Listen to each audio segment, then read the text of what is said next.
আমার কাছে এটা মনে হয় না যে হচ্ছে রায়হান রাফি যিনি মুভিটা করেছে, আমার মনে হয় he is a very talented গাই।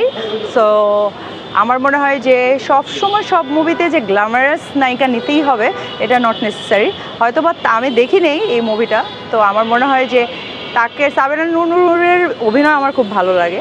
তো এখানে আমি আরও কিছু কথা শুনেছি যে বয়সের বিষয়টা, ও অনেক সিনিয়র এসে, তো শাহরুখ খানও তো অনেক জুনিয়র মেয়েদের সাথেও আমরা দেখি মুভি করতে, সেখানে কিন্তু আমাদের কোনো রকম কমেন্ট থাকে না। এখন আপনি যদি বলেন গ্ল্যামারের ব্যাপার, তামিলের একজন নায়িকা আছে পল্লবী, ও দেখতে পুরোপুরি হচ্ছে খুবই সিম্পল একটা মেয়ে, ব্রনের দাগ টাগ সব কিছুই ভিজিবল।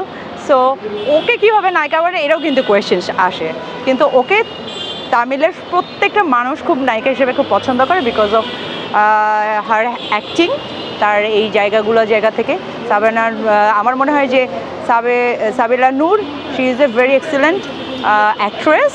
তো ও যে জিনিসটা করতে পারবে বা ওই ক্যারেক্টারের সুবাদে ওকে ওই জায়গাটাতে থাকা দরকার ছিল, এই জন্যই হয়তো বা ডিরেক্টর ওকে পিক করছে। এটা নিয়ে আসলে আমাদের মন্তব্য করার কিছু নেই।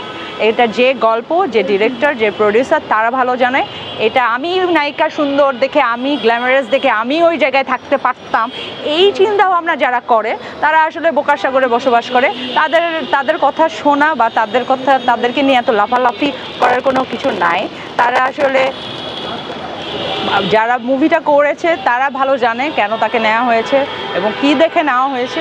এটা নিয়ে আসলে মন্তব্য করার কিছু নেই। আচ্ছা।